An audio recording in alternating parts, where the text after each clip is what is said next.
Muito bem, gente. Então vamos terminar aqui esse procedimento dos crimes contra a honra, né?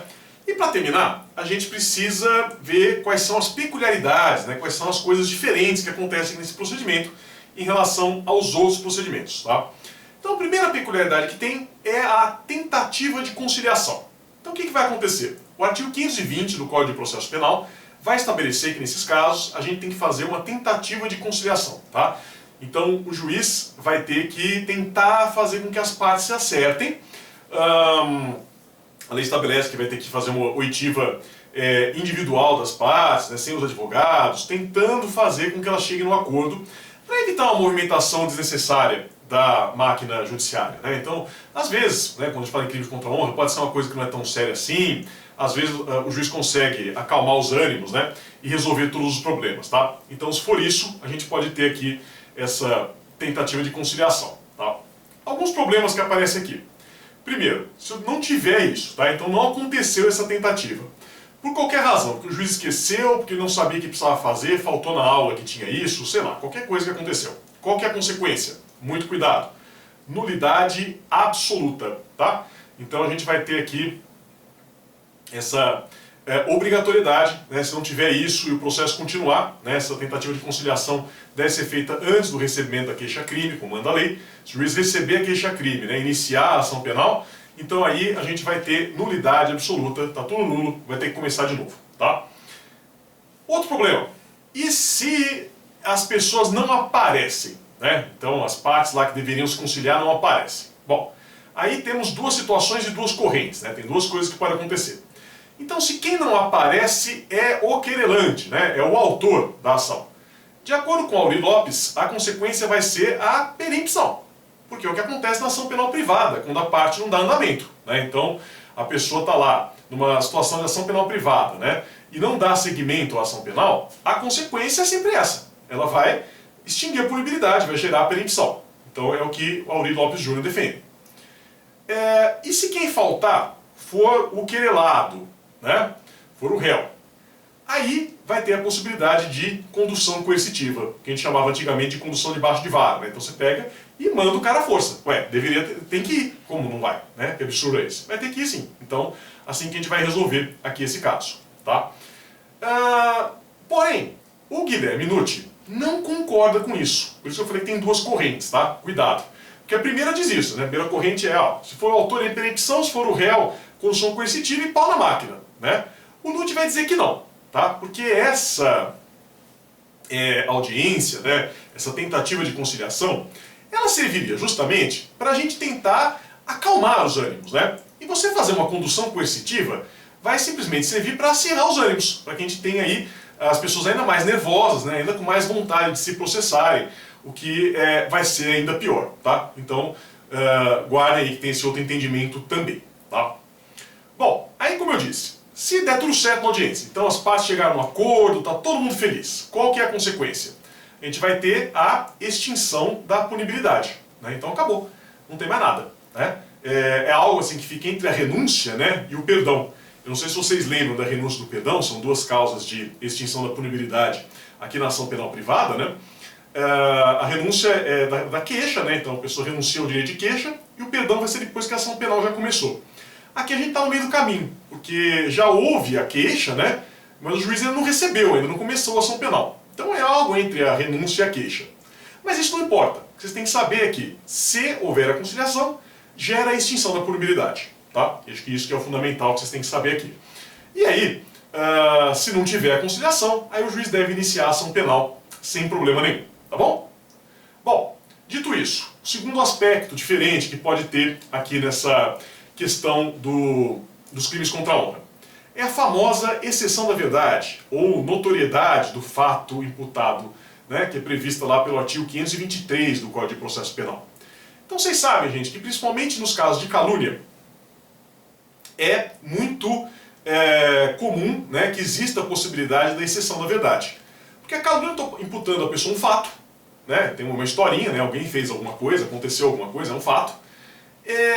E esse fato, né, constitui crime. Então, por exemplo, né, se eu pego e falo que alguém roubou o banco, né, isso é um fato criminoso. E se isso for mentira, se a pessoa não roubou o banco, Isso é crime de calúnia. Isso vocês já viram em direito penal no ano passado.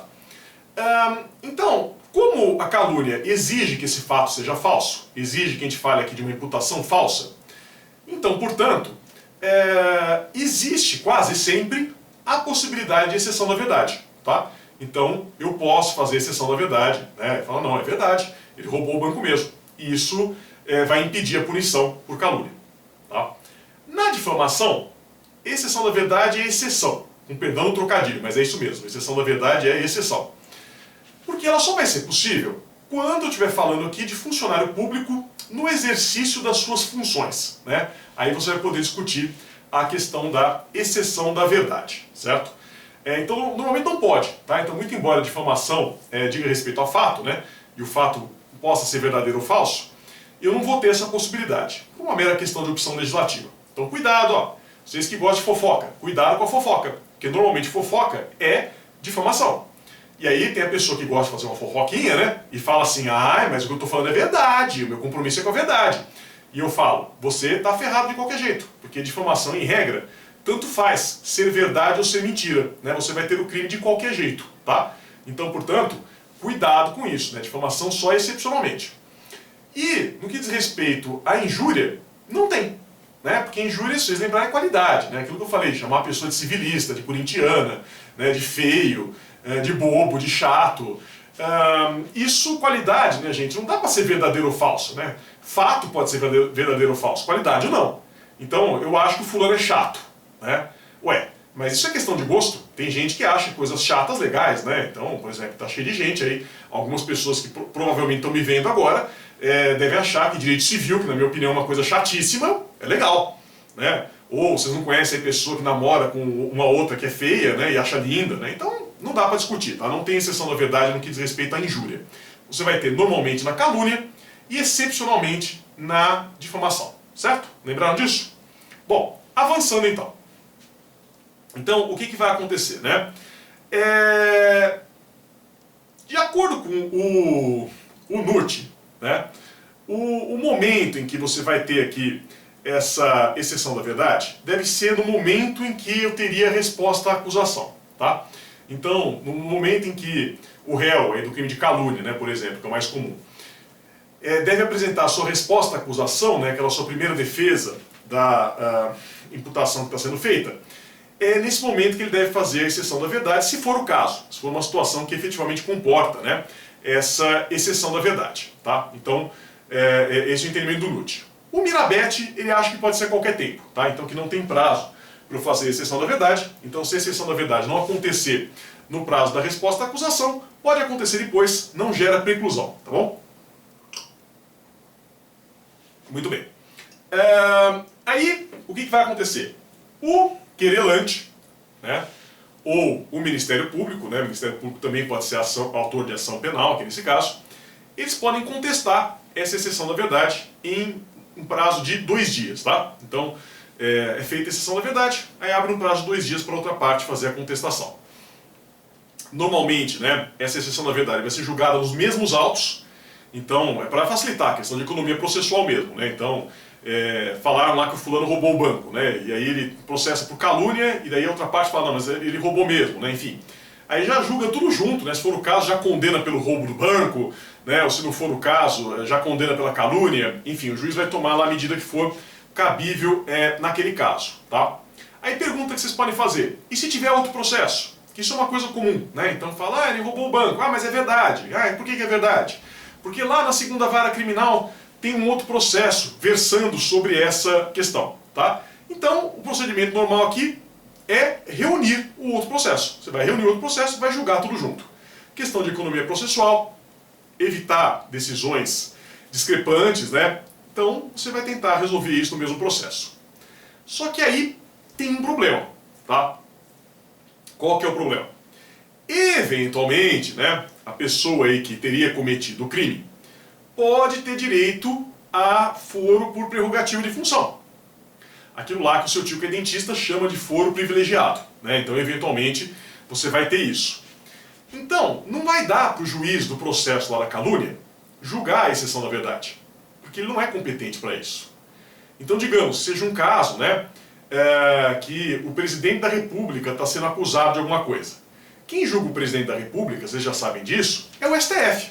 Então não tem jeito, gente. Essa exceção da verdade vai ser julgada pelo STF, tá? Não tem jeito mesmo, tá? Então, o que vai acontecer? Nos termos aqui do informativo 522 do STJ.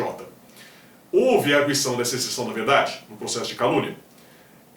O juízo de admissibilidade vai ser feito pelo juiz da ação penal. Então ele vai ver se tem cabimento aquilo ou não. Agora, uma vez havendo cabimento, ele vai mandar para o STF. E o STF vai ter que julgar. Não tem jeito. Não tem como ele decidir aquilo, porque ele vai estar usurpando, né, uma competência que não é dele. Então, o STF que julga e toma eventuais medidas, tá? Então, se entender que houve o crime mesmo, ele já pode condenar, aplicar pena, enfim, vai tomar as medidas aí que foram cabíveis nesse caso, tá bom? É isso, gente. Espero que tenha ficado claro, né? Acompanhe aí a aula pelo roteirinho. Qualquer dúvida, eu estou à disposição de vocês no chat, tá bom? Muito obrigado e até a próxima.